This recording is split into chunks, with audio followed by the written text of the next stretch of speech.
Beautiful. So it's 6 o'clock on the dot, so we're going to get started in a moment. We'll let everybody settle in that's dialing in from home, and everyone here, make sure you've got coffee and tea. If you didn't, you're going to have to get it after. So before we kick off, Georgeina, I'm going to ask you to do acknowledgement of country for us. Great, thank you, Catherine. Started. Humour to our colleagues here at the Canberra Girls Grammar School and to those online. We're coming to you tonight from Ngunnawal land. I would like to acknowledge the traditional custodians of this land, the Ngunnawal people, and pay my respects to elders past, present and emerging. I would like to acknowledge all Aboriginal and Torres Strait Island people that live on Ngunnawal land and call it their home. I would like to acknowledge the lands from which we are all meeting here tonight. As the Commissioner of the Emergency Services Agency, I would like to pay respects to those members of the Ngunnawal community that provide vital guidance, protection and support to the men and women of the ACT Emergency Services Agency as we all work together to help keep our community safe. Thank you. Beautiful, thank you. And I'd like to extend those that respect to those dialing in from all around the country as well, to make sure that we're acknowledging all the people in the areas that we're coming from. So first of all, just wanted to thank you all for coming and welcome you to tonight's discussion. Very excited about our conversation today. This has been a long road coming. So this is actually a year after the planned event for this. I don't know if you know, but there were some floods, and so through the flooding we had to postpone and change, but it has meant that we've got here tonight, which is fantastic.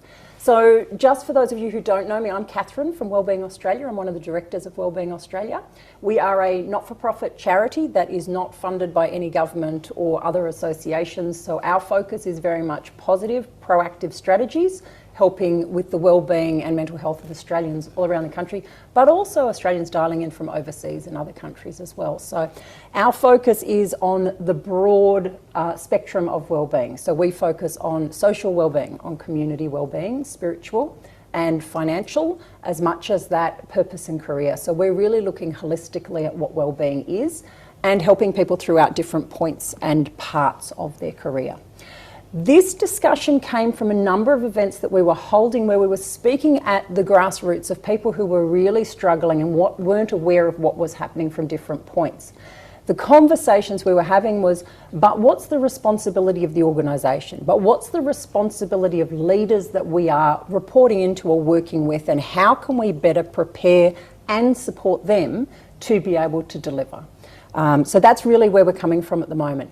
The other thing is, this came from a first response community and veteran community, but actually, interestingly, we've had people dialing in today from all different industries and sectors, from education to corporate to commercial to home, sort of self-employed and those sorts of things.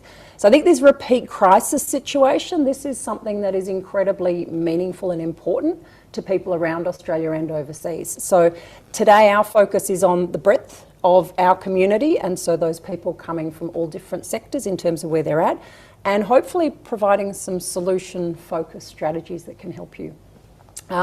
Two of the best possible speakers for this event, so thank you very much, Georgeina and Shane. Very grateful to you. Special thanks to Georgeina for organising our venue and, as I said, the catering that is out there for you all. For those that are online, please feel free to share your comments, thoughts, ideas in the chat or the Q&A, and we can come back to you, but we won't be taking any questions live tonight, purely from a logistical point of view. So, Georgeina, I might kick off with you. What is it about this topic that drew you to want to be part of this event? A couple of things. I think my previous life prior to joining the emergency services community, I was in the ADF, and my background is in health, both in terms of deployed health and also the health and wellbeing of what was the ADF workforce.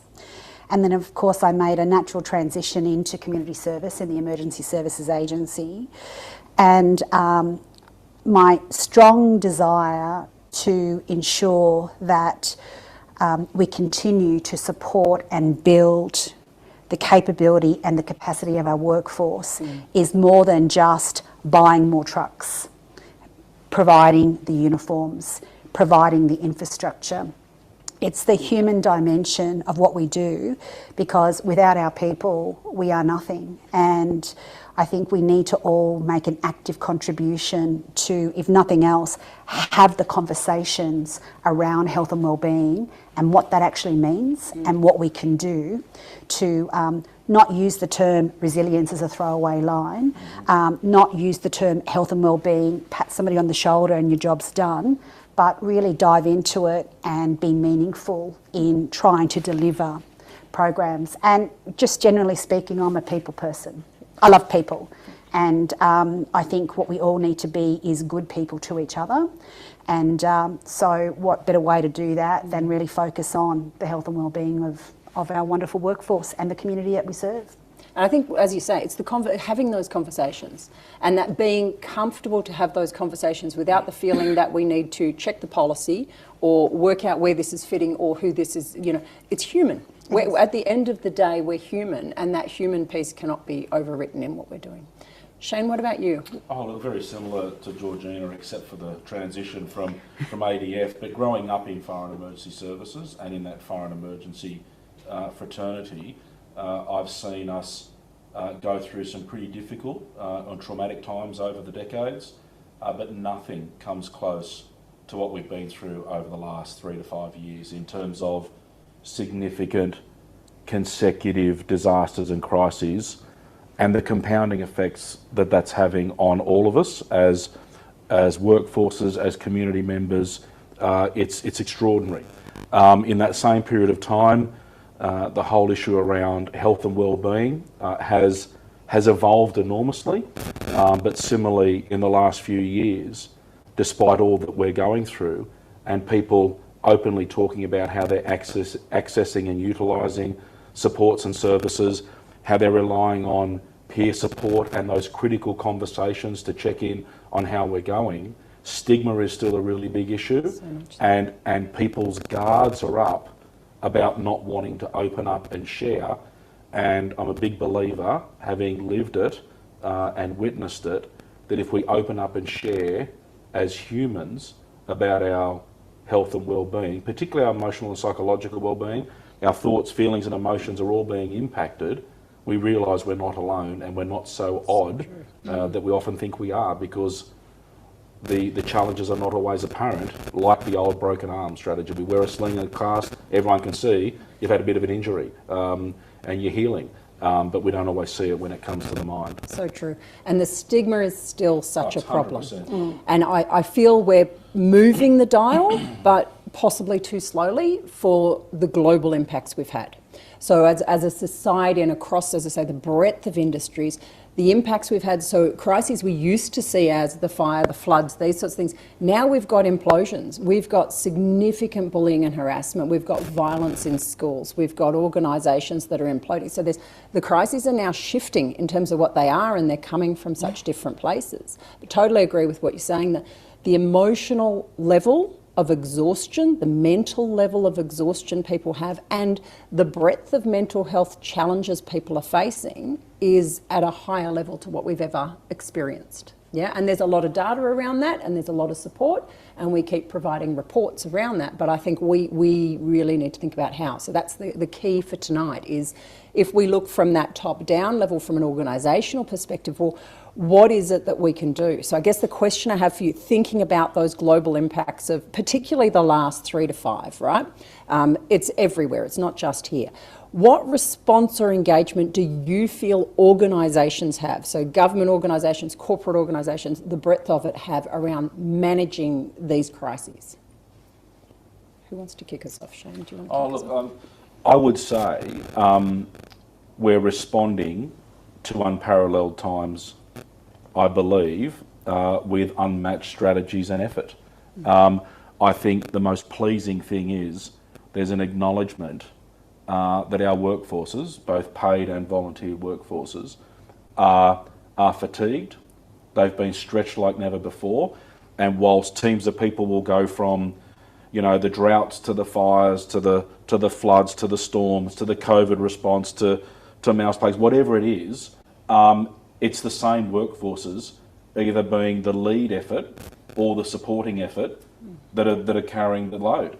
I think the other thing that we're acknowledging is that when we come to work, when we volunteer our time, we're coming as individuals from the community who are also being impacted and affected. We've also got family and loved ones and neighbours and mates that are challenged. Some are losing lots, some are losing everything, some have been heavily displaced because of events or disasters. There's never been a time like it with so much displacement and disruption in the lives of people, and that includes our workforces.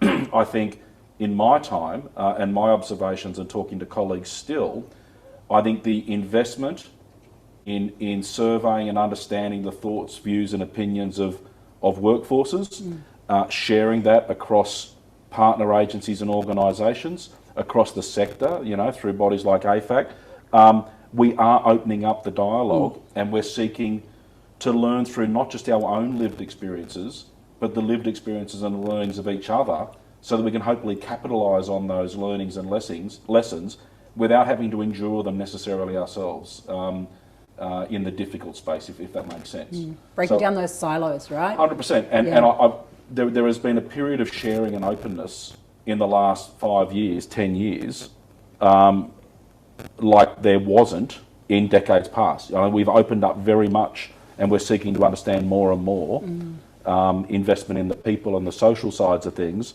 not just the equipment, the technology and the infrastructure that's needed to support them. Great comment. And it is particularly those front line. And just for those of you who haven't worked with us before, Wellbeing Australia, our view of first response is the breadth, right? So this is not just people in uniform, this is the volunteers, this is their family, this is their communities that are around them. It's the people who are going into these emergency events and supporting and helping. So the breadth from who's in our hospital to who's actually in education, who the teachers on the front line, which a lot of them, as you say, whether it was volunteered or paid, went right through the traumatic times of COVID, right into crises of flooding and everything else. No break. Well, often it was running parallel. Correct. So they were running concurrently. And picking up on the frontline argument, our memory shouldn't be too short that we actually appreciated as a nation, as society, far more things like cleaners, things like service station attendants, supermarkets and grocery stores, those logistics operators, those delivery drivers, all those people that help keep us going. They were on the front line in a very different challenge, particularly through events like COVID, in addition to all the obvious ones like the nurses and the doctors and the medical teams and the fire and emergency services, all those sorts of people. Yeah, absolutely. Georgeina.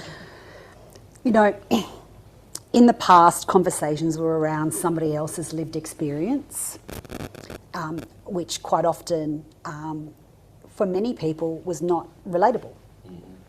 Or that was something that happens somewhere else. What Shane has described, and we had a meeting with international colleagues from Europe this morning, and I was looking at their timeline from the mid-90s through to 2023. And, when we look at their data and their statistics, we're just the alternative season to them, but it mirror imaged. So the entire world, for the first time, is sharing the same lived experience. And I think what brings with that is an acknowledgement from leaders at all levels for the first time that something has to be done. And I think it's about that connectivity around how do we learn to pay it forward and actually capitalise on the lived experience, the learned experience of our colleagues, and draw on that. Not have to reinvent the wheel, not have to silo or individualise programs, but how can we leverage off an existing program, tailor it for our needs, but value add to it. And so that we are not wasting time rethinking or reinventing a solution, because the reality is there are not enough resources to keep reinventing the solution. And, a shared idea is a great idea, but it's how do we join the dots? I think the fact that leaders at all levels are now not seeing it as somebody else's problem, but a shared lived experience is how we do that. And we are starting to see organisational leadership as well. So we look at AFAC, for example, the Australasian Fire and Emergency Services community. There is a body now of commissioners and chief officers, for example, aren't just listening to what happened in Western Australia, but sharing what has happened nationally and how we can learn off each other. There are organisations such as yours, Catherine, Fortum Australia, for example, in the defence world, Soldier On, where people are leveraging and learning from lived experience and how we can then pay that forward. There are independent, not-for-profit organisations popping up. And what we have to do is not be frightened to leverage off the resources that are out there. We don't have to do it all ourselves. We can leverage off organisations out there that have the experience and the willingness to share. But what we have to do is break down the stigma so that that utilisation, the uptake can be there. Yeah. I mean, I look at the ACT, you know, one of the smallest jurisdictions in the country, and I think about the last 2 weeks, what we have discussed across our chief officers and our leadership team. On any given day, we've got a paramedic out there that is suffering or exposed to occupational violence. At the same time, is also working really closely with a tired and challenged health workforce that has come out of, you know, COVID and other challenges.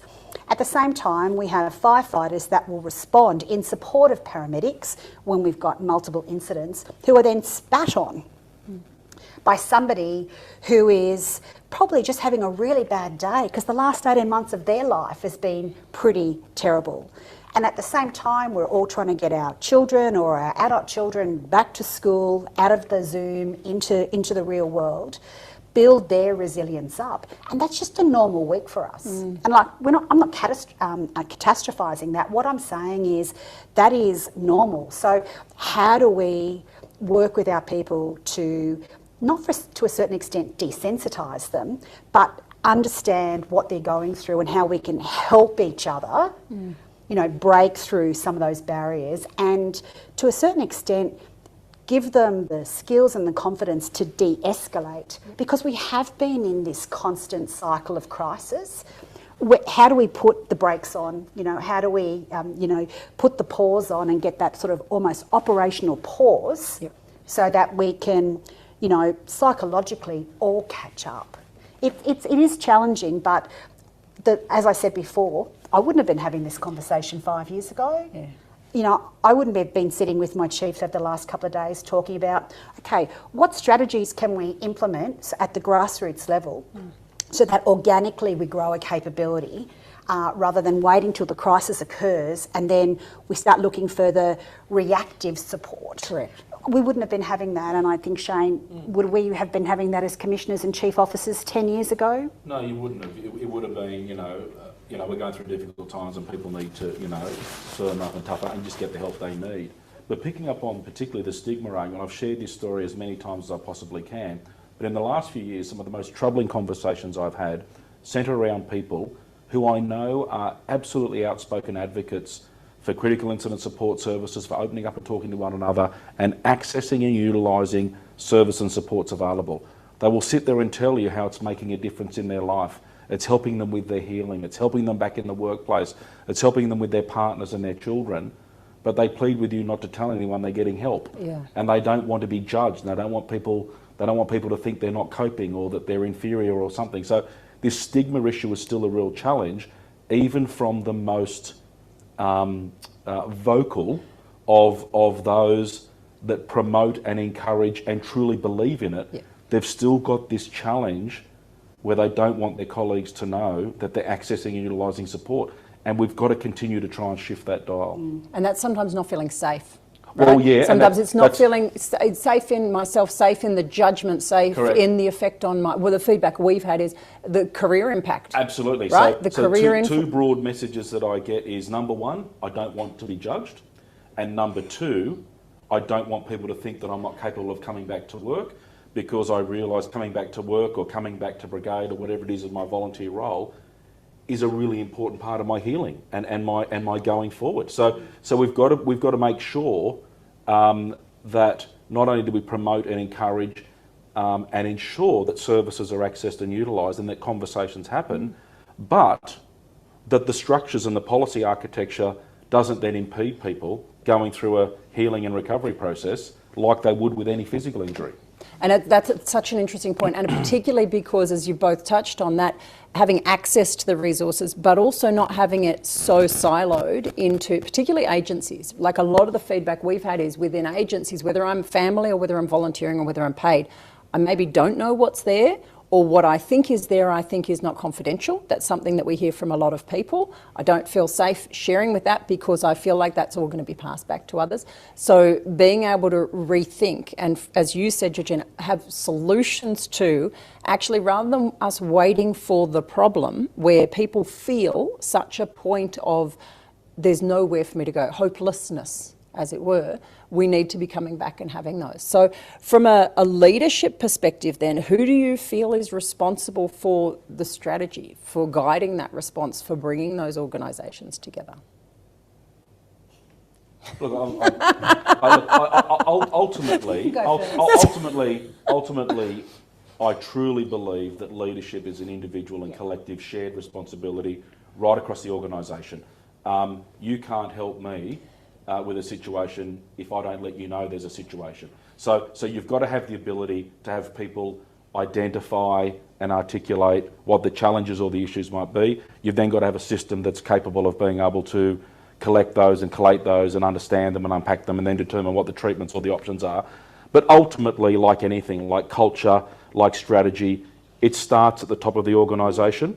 And once we're compiling those strategies through feedback, through consultation, through collaboration, we then, through the leadership of the CEO, Commissioner, Executive, we all then do our part in leading and driving change and betterment across our organisation. So, yes, there's no doubt it sits with the agency heads in terms of setting the pace, and that's all about leading by example as well. So we can't ask of our teams what we're not willing to do and talk about ourselves. And I would also say, based on my experience, accessing and utilising external supports and assistance, I think would be less if we opened up very proactively more day-to-day general cultural approaches to conversations with peers.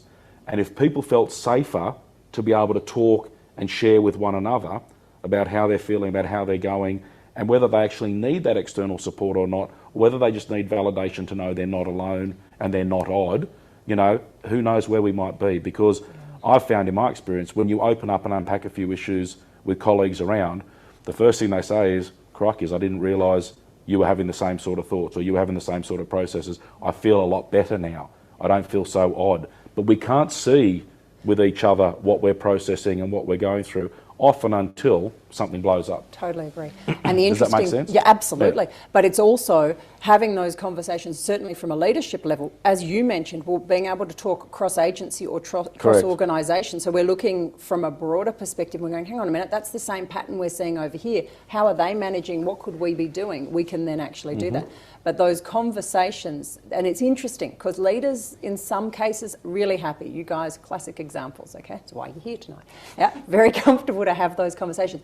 Some leaders are not. They're worried about what's going to be opened, what's going to happen, what if they don't have the right answer, what if it's bigger than they feel they can handle. And so that sort of comes back to that, the leading the strategy has to have more than just here's our package of solutions, but actually has to have those capacities of coaching and discussions within. And I think, or based on my experience and the feedback that I've had in 360-degree surveys and feedback from people, people see me as pretty much an open book, wear your heart on your sleeve, never leave a room wondering what's on my mind, that sort of thing. So I'm pretty comfortable with sharing. I'm probably an oversharer.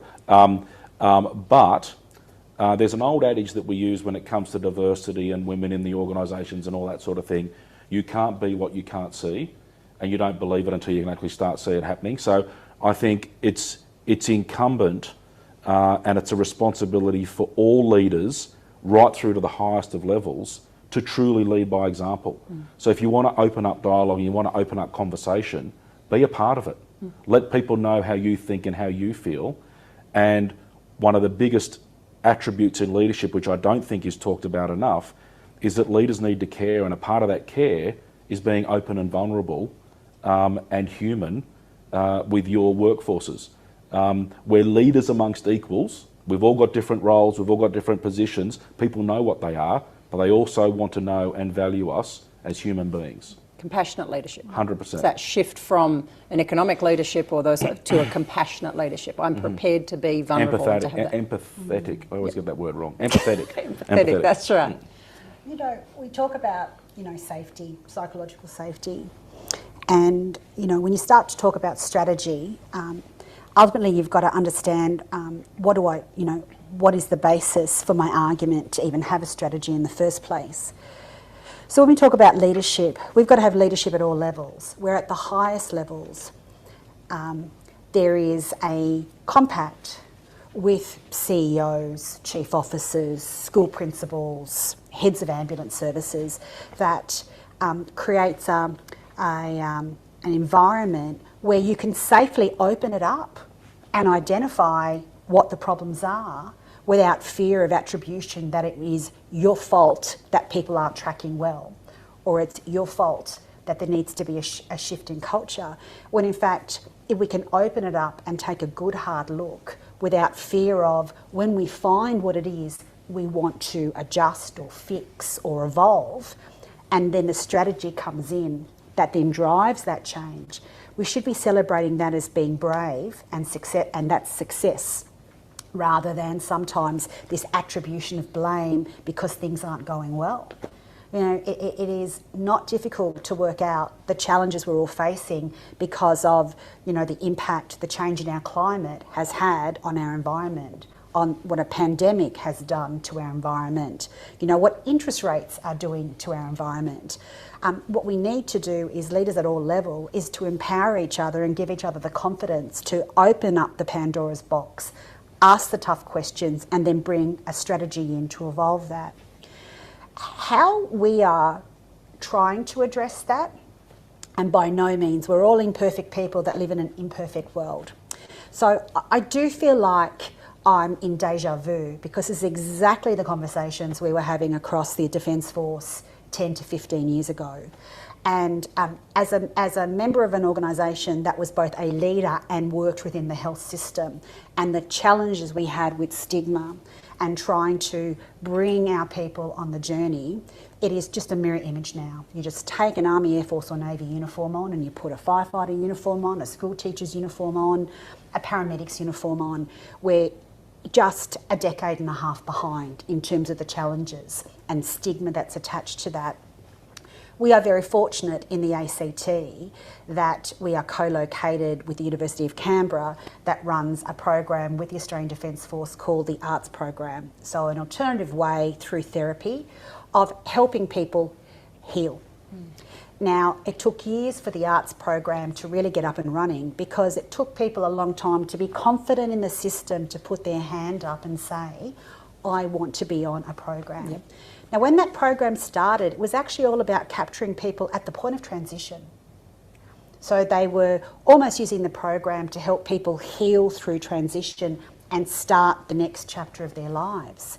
The program now has people on that program who are returning back into work in the Defence Force. It's actually truly about healing and making a conscious decision of what your future is. Research is underway with that, and there's a lot of data to show how effective it is. We were given the opportunity at the agency 5 years ago, because ACT is a veteran-friendly employment public service, and the Emergency Services Agency is a natural attractor, both in terms of staff and volunteers for veterans to join. Opportunity to participate in that program. Again, the first year of it, we went out and we did the usual social media posts, the newsletter posts, put in your nomination, would you like to attend? We eventually, through word of mouth, had a couple of people on the program, but nobody knew about it because they didn't want anybody to know. They were worried about what the impact would be. But we had a compact between the chief officers and their staff that they would go on the program. It would not be seen as sick leave. They would be actually on duty while they were on the program. Lo and behold, 5 years later, we actually get more applications than we do for spots we've got. And now this is where true leadership, influencing the community is. We have people that are telling their stories. Their artwork is on the walls at work. They're in our newsletter. And they themselves are exercising such fantastic leadership that it is now seen as, actually, you don't lose your job if you go on the arts program. In fact, I've come back. I've now got a network. I've now realised it is, I can go and see a psychologist and do some talk therapy. And if I do actually put a claim in, what I'm doing is I'm putting a claim in so I can access healthcare that is funded through the insurer of my organisation. I'm not putting a compensation claim in because I want to be invalided out. But that for us is, it's actually a combination of luck, the right people, and the Swiss cheese positively lined up for us. But these are the kind of programs that... and innovation, though. It is innovation, And innovation. but it needs to be funded. Yeah. So you need leaders at all level who will say, you can go for 4 weeks, and it doesn't matter if you haven't got enough leave in your book. I am salarying you to be able to go onto this program. And when you come back, if you want to share and you want to celebrate, we will do that. If you don't want to talk to anybody about it, that's okay as well. But slowly through word of mouth. Now, what we often get caught up in is, do we have a policy for that? What is the guidelines on it? Well, of course, we had no policy and we had no guidelines, but what I had was a departmental secretary or director general who was happy to back it, and a minister who was happy to back it. So leadership right from the top, that came down through a column, right down to the team leader that was, responsible for the individual that went. And so we had that alignment, but don't get me wrong, it is hard work. Yeah. Hard work to bring that together. But if you plug away at it, now what I'm saying is, that arts program is run by the ADF or a Centre of Mass. There are organisations out there that could do something similar, not just within an emergency services sector, but actually run programs regionally where all people could participate in these type of programs. And our return to work rate has been really, not perfect, but really, really positive, and that lived experience is now being paid forward. And that's that remodelling of leadership, right? It's not that I have this position, therefore I have this authority. It's actually wherever I'm sitting, I have the capacity to demonstrate those leadership behaviours. Right back to, hang on, I'm hesitant. Going through this process, my mind's flipped, right? In terms of me being comfortable, but me wanting other people to have access, me wanting other people to feel how I now feel. And I think that's a really important, when we talk about strategy, we've got to talk about that breadth of that. What is leadership? Because I fear in this world, there's a lot of thought that leadership is who sat in this seat, and people feel disempowered at different points to go, but I can't make an impact. So it's a great example. We can all make an impact. Absolutely. 100%, everyone at every level. And the other thing I would add in that space is when we come to a workplace, we come as whole humans. We don't park our 7/8 self at the door and walk through the building and just give our 1/8 of the person that is work focused. When we come to work, we've got everything that we're living with coming into that workplace. And in my experience, so often, people that are challenged with all sorts of things in life come to work and try and do a decent day's, body of work and park those challenges in their life. And often that can lead to aggravation, tension, upsets, anxiety or something in the workplace. But they don't want to unpack that or share that. And then as a senior leader, you often find that you're having conversations with people because something's happened in the workplace which is uncharacteristic or out of play.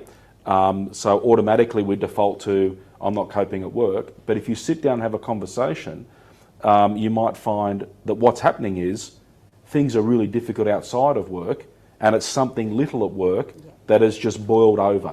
And in my time, I've had people that have opened up and said, my life's going really tough, my partner's effectively bankrupted us, they've had a gambling problem or a spending that I never knew existed, and now I'm, hundreds of thousands of dollars in the debt, I've got, family breakdowns, I've got children diagnosed with serious illnesses or partners. they're carrying that, and sometimes they don't want to unpack that, and that becomes a reason why something might not be gelling in the workplace. So then you're dealing with a workplace issue, which if you had an open conversation, really isn't a workplace issue, but that person just needs the ability to open up and say, I'm actually having a tough time right now, and I might not be 100% in the workplace. It's not my work that's causing the problem, but boy, work can help me if we just had this culture of being safe to open up and talk. Yeah.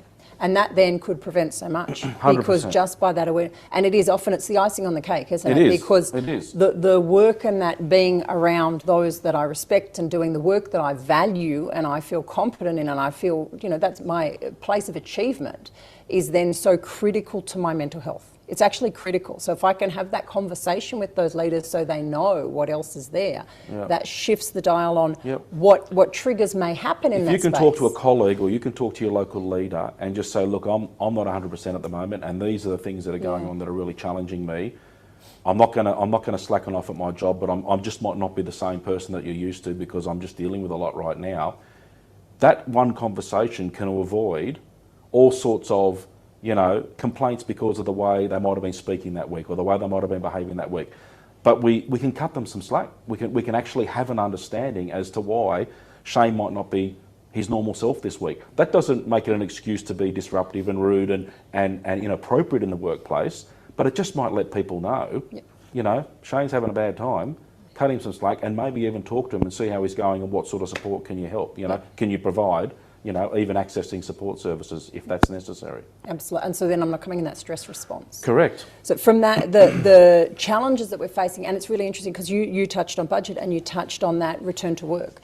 And I think we are, particularly in a couple of sectors, seeing consistent issues with retention and consistent issues. Education. There is not enough people teaching at the moment.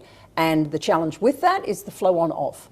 Same as in hospitals, same as in psych and youth work, and a number of other sectors. I know it's the same in a volunteer organisation at the moment. So the constancy of those challenges is shifting what we're seeing from that staffing and that volunteer piece. What are you guys seeing in that in terms of what's the resulting impact for us? Well, we're living it every day in the Emergency Services Agency, in the ACT, and we openly discuss it. So, like everybody else, we haven't stopped since 2019. As an Emergency Services Agency, even in those areas where we're not first responders, we are the backup, supporting relationship with other government services around the country. So, what we've seen is first responders in all uniforms, if they're not on the fire line or they're not responding, they're actually been assisting health or assisting education and vice versa. So everybody's really tired. We, however, still have our day job, which in and of itself is a 24/7 cycle. So that still continues. So we have seen quite a turnover in our staff. So if we look at, for example, our enabling staff. So people think about first responders as really just those in uniform on a fire line. In fact, I see everybody in the agency as a critical enabler to our first responders. And so I am actually seeing staff leaving. What I appreciate, however, is I think we are creating an environment where they can be open about why they're leaving. And because they can be open about why they're leaving, we can better understand, the problem set before we even solve it. What is the problem? So in our situation, our problem is that our staff can actually get a job elsewhere for the same money, but actually not be under the level of pressure and stress that they're under in a 24/7 environment. I'm not saying that the jobs on the other side are, but there's a difference between if you don't write a policy document by next Friday, whilst your boss might be dissatisfied that it isn't finished, the world's not going to stop if that's not rewritten to the following Wednesday. But when you've got to be a 24/7 responder or a critical enabler to that, if that's not done, that has massive potential. So the psychological pressure on our people is what I'm talking about. They don't actually want to leave the organisation, but they're looking for a place where they feel a bit safer and less stressed because they feel like they're letting the team down. It's a so they're actually responsibility leaving. thing, isn't They're it? leaving because they feel like they can't keep up. But the fact that, particularly in the last 6 months, some of the staff that are leaving have felt confident enough to be able to share that conversation. For me then, as a leader of my organisation, that's been really illuminating.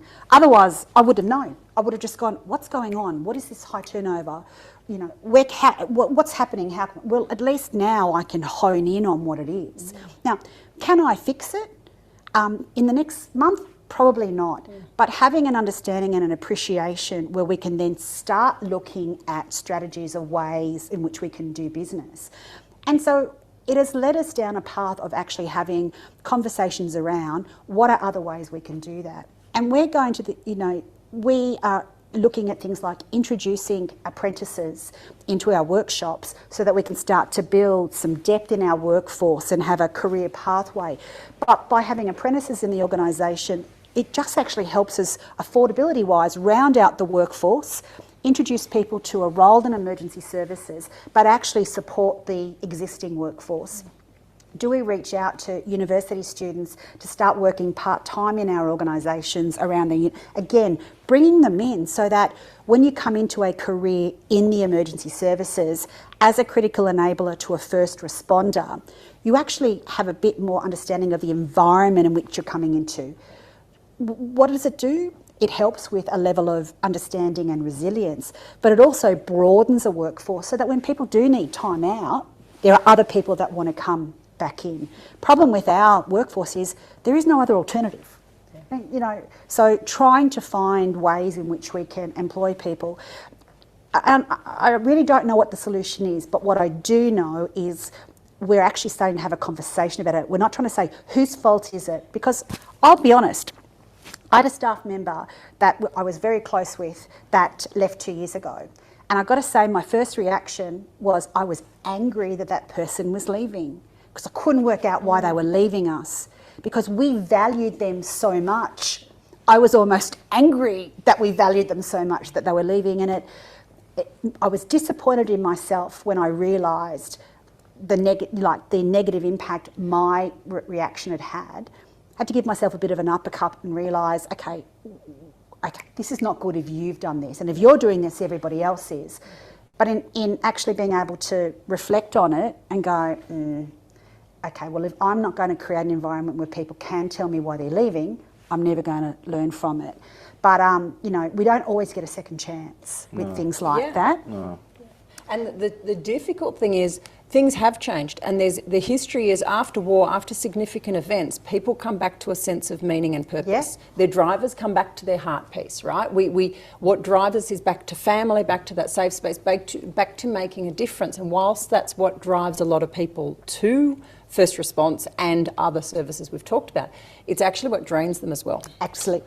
And you want them to come back. So it's a double edge, right? Yeah. And so I think that what you've tapped on is a really healthy mindset around, first of all, you being accountable as a leader to go, hang on, why do I feel like that? And why, how am I responding in that moment to potentially then impact that? Because people aren't coming back if I'm responding in a way where I'm shutting them down because they've let me down. It's personal, whereas they're probably already feeling that anyway. Exactly. The flip side is we're also seeing a significant flip up in terms of people's home worlds.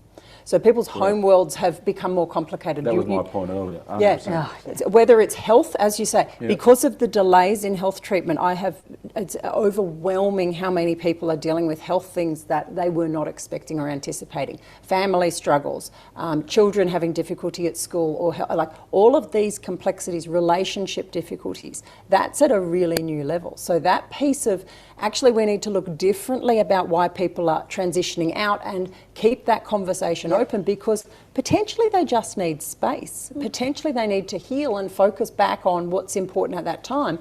That doesn't mean the door's closed. And picking up, getting back to that organisational question that Georgeina answered there, the reality is we need to communicate more organisationally, and we need to make sure our workforces, as best as possible, understand the perspective in which they and their agency are operating. And what I mean by that is, all the organisations on the frontline agencies have been through a remarkable number of inquiries and reviews in the last few years following the extraordinary events and disasters and crises that have occurred, some more credible than others. But no matter what comes out of that, there's a whole suite usually of recommendations, of programs, of massive expectations. You know, when I talk to colleagues, former colleagues in the industry about where they're at today, and even talking to a senior HR person on the way down to Canberra this afternoon, as she said to me, recruitment and retention is really challenging right now. You know, it's great to see unemployment levels, you know, the way they are, but that means workers, employees are really hard to attract. A lot of the organisations have been hit with really big programs, really big bodies of work, really big change programs that need to be affected now. Governments give them funding for additional resources, which might only be 12 months, 18 months, 2 years. So they can't even recruit permanently to fill those roles. So naturally, to get the right people, they will usually internally recruit. So they'll take people off their primary role into one of these highly valued and focused on programs or bodies of work. That creates a domino effect of acting and vacancies. That means, you know, we used to jokingly say, you know, it's Hollywood around here, everyone's acting, because you end up with everyone acting up in a different role, but by necessity. And then at some point you're trying to fill those roles. So it becomes a real issue. And then even though a lot of these programs, you know, are going to go on in some perpetuity, in some long term, governments of the day are only willing to fund 18-month periods or 2 years, and they won't put it in forward budget cycles. So you've got this massive increase of expectation, tired and drained workforce, society and the workforce's home lives and everything that's been challenged and disrupted and what have you. It all comes together.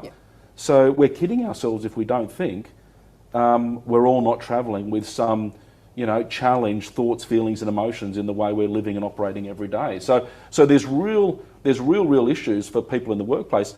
And again, talking to my colleague, she said to me, one of the most common questions we get now on every job that's advertised is, can I work from home or remotely? Yes. So it's really, in some areas of frontline work, it simply can't work. Yeah. In other areas it can be a hybrid, in other areas it can do... So societally, with so much displacement over the last few years, all of us generally, I think, are rethinking our work-life balance, our way of living, where we live, how we operate. So that's all factoring in to people's thoughts processes.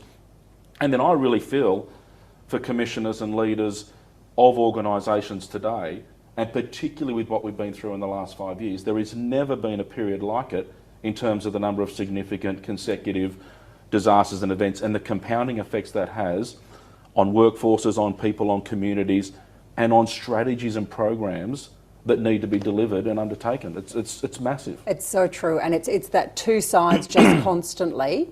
They can't be in harmony, but they're equally important. And critically, and I don't have the answer to this, but the challenge there is how effective are we being as leaders, and I can't say we because I'm not there anymore, but how effective, but I don't mean to be, you know, I'm on the outside so I know everything, but as leaders, in a different form. But as leaders, I would say the goal has to be how effective can we be at openly communicating and sharing the organisational challenges that people can relate and understand. I think we learn something through every crisis, and I think one of the best learnings out of COVID was we had regular catch-ups and meetings between supervisors and teams and staff.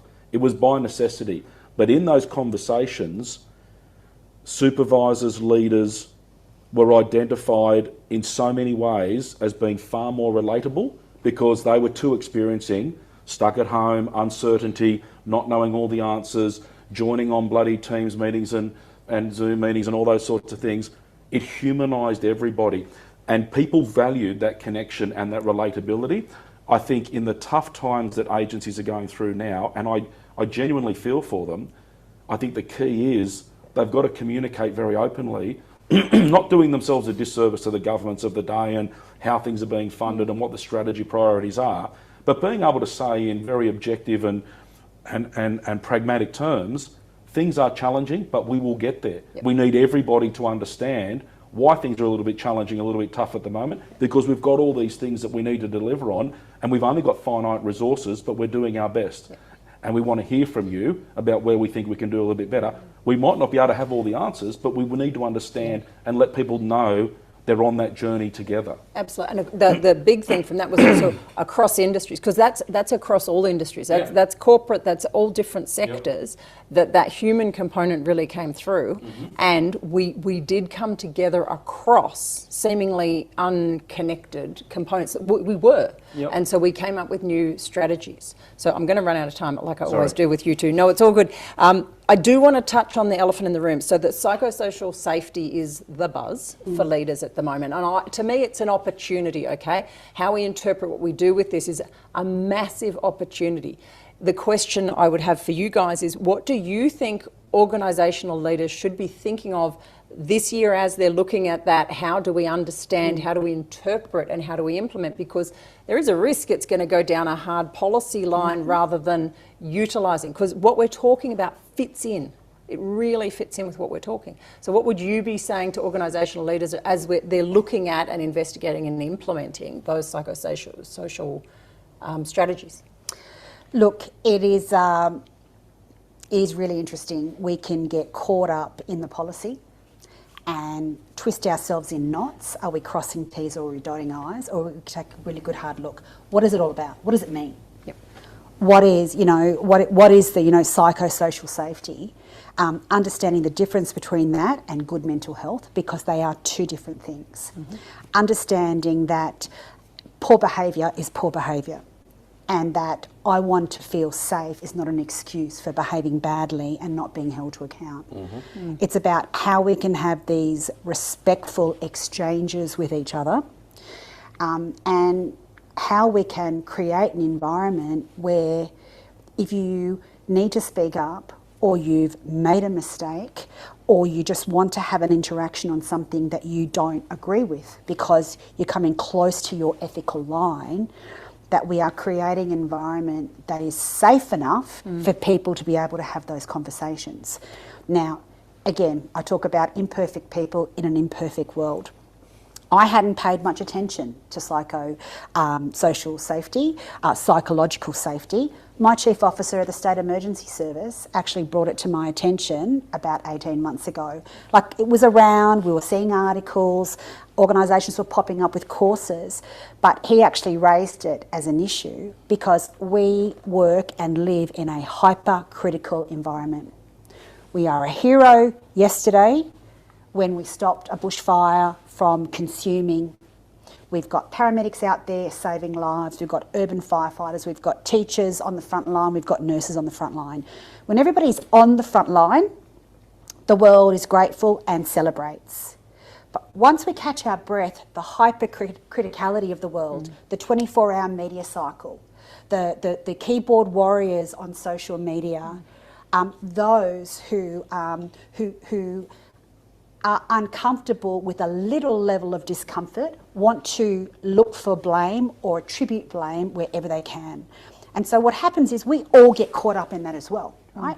And before we know it, we can't catch our breath. And so therefore we actually feed into that system where we're not creating that environment where people can have those conversations. And, that wasn't really until the Chief raised it with me and then I said, well, share some articles, which he did. And I actually read it and went, oh, that's what it means. So what can we do? We can actually educate ourselves and understand what we're talking about. We shouldn't get caught up in, the WHS policy. We should educate ourselves on it and understand what it means. But what it is people understanding how they can have a practical application of it at a basic grassroots level. Because if you get the governance and the foundation of an organisation right, my view has always been the rest actually starts to take care of itself. And what the policy and the guidelines do is they complement the environment. They don't dictate that you slavishly have to tick off a list. And because you've ticked the list off, it's all good. And then you forget about it and you come in and inadvertently you behave contrary to that the next day. I don't think we should get too caught up in the science. What I think we do is have to get the art of it right. And and that starts with that human to human. So that's a great comment, because I think that is what can be missed. And I've been in a number of HR conversations about this in the last few weeks, And that's the piece I question, how much is, what's the level of conversation we're engaging across organisations with to understand what's there, to mitigate, to assess, to investigate, rather than go, let's just put the measures in and let's shut that down. You've got to try. You've got to take some risk, I think, as well in trying to create it. Your question was relating to the new standards in terms of the PCBU and the state. So I remember when they first brought out the state and national, health and safety, frameworks and architecture. Everyone kind of panicked, and it was, PCBUs and officers and all those sorts of things. I think we need to learn the lessons of that period of time and simply accept that this is part of what we're all talking about anyway. Yeah. It's incumbent on us all to have a safe, and healthy workplace. And the key to it is consultation and collaboration across your workforce. Understanding and identifying what issues might be there. Assess them in terms of their, you've got your severity, you've got your regularity, your frequency, whatever it is. So you understand how to assess what they might be. You've then just got to determine appropriate, steps and controls, practices, and that's about the cultural dimension. And then obviously you want to document and record what you've understood, what you've captured, what the feedback is, what the treatments are, and how we're going to monitor whether that's working or effective, or whether we're overlooking or missing something. And it should just become routine, like we do for the physical, safety aspects of the workplace. I can understand a level of apprehension, but that same level of apprehension was there when it was all new with the physical workplace. Yeah, I think we've just got to embrace it. And when we go through our team meetings, our executive meetings, our risk registers, having health and safety, physical and psychosocial, whatever it is, having them documented. And if we change and adjust, noting why we change and adjust, because we overlooked this, or we got a better result here than we expected, or not as good a result of it, why we adjust and change. And I think the obligation always is, can we demonstrate that what we are doing as organisation, as leaders, is sensible and practicable, and everyone understands fiscal restraints, everyone understands organisational constraints, but you've got to start by capturing and understanding, and then working out how you're going to deal with it. And I think it's inevitable. I think it is inevitable that it evolved into this space, and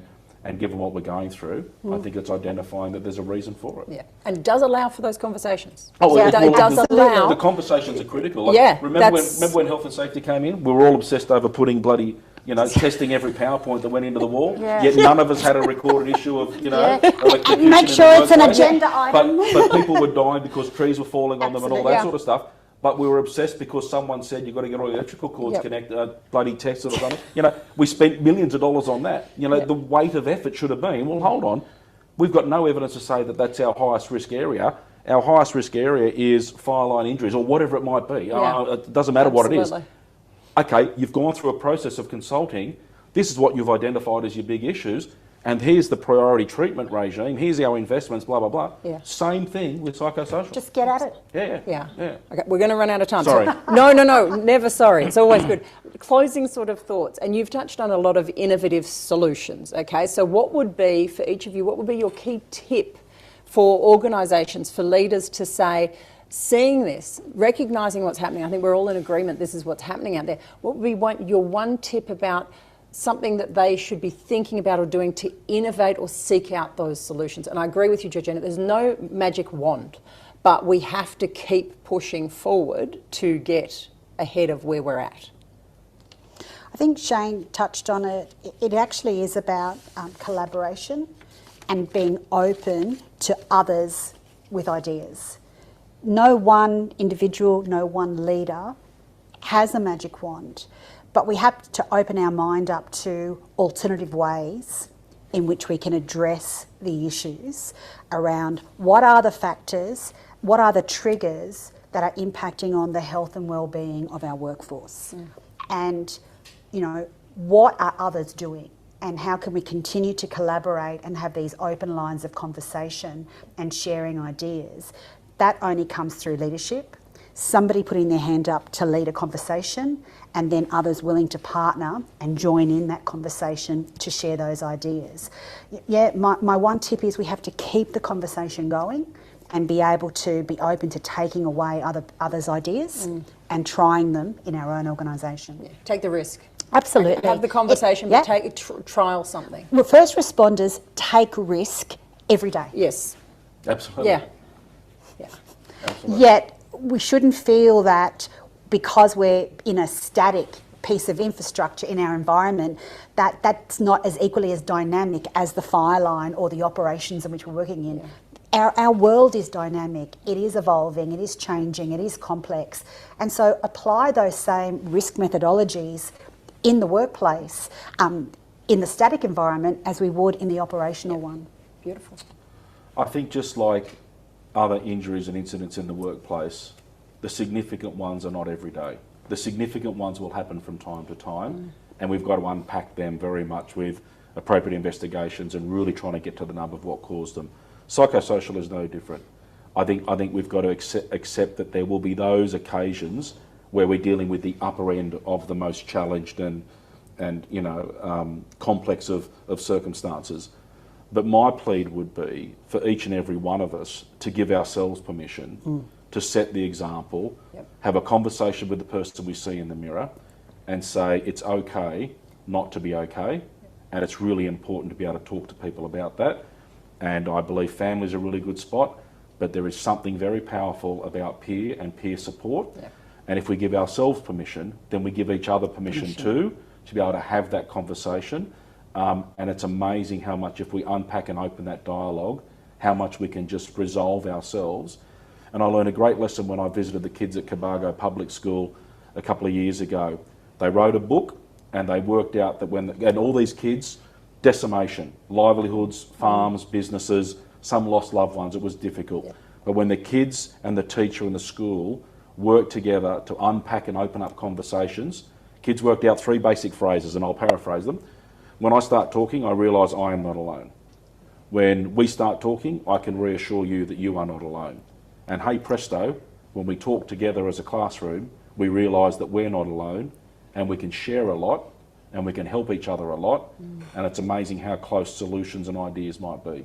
So I think we learn a lot from our kids because they're unfiltered and they're unguarded, and maybe there's a big lesson for us. Let's open up and talk to each other. Little things fester, and if we can open up and have those conversations, maybe they won't fester away. Aren't kids powerful? See, they don't think, do they? They just say, this is what we love. I love it. And so from an organisational perspective, what I'd say is prioritise upskilling people on those conversations like you do technical competencies, because it's actually the basis of everything else that we're doing. So we could talk for another couple of hours. I'm sure everyone would agree. So I want to thank you both for your words of wisdom, support and amazing insights yet again. We'll definitely continue this conversation. From an organisational perspective, Wellbeing Australia, we have been for many, many years and continue to be committed to providing those positive, proactive strategies for the community. That's why we do this for free. It's why we continue to do it. From an organisational perspective, we have organisational memberships so that all of your staff can access this information in their space, in their time and in their privacy, which is the biggest piece of feedback we get from people. They can dial in online from the safety of their bedroom and have a conversation with us. Much of our work is online for that reason, so that people can share their comments. And we hear exactly as what you've said, people saying, my gosh, this is my world and it is your world. And I feel so much better for knowing other people are in this space too, and we're talking about solutions. So we're continuing those conversations. If you're interested in organisational membership, please reach out to us and we can tell you more.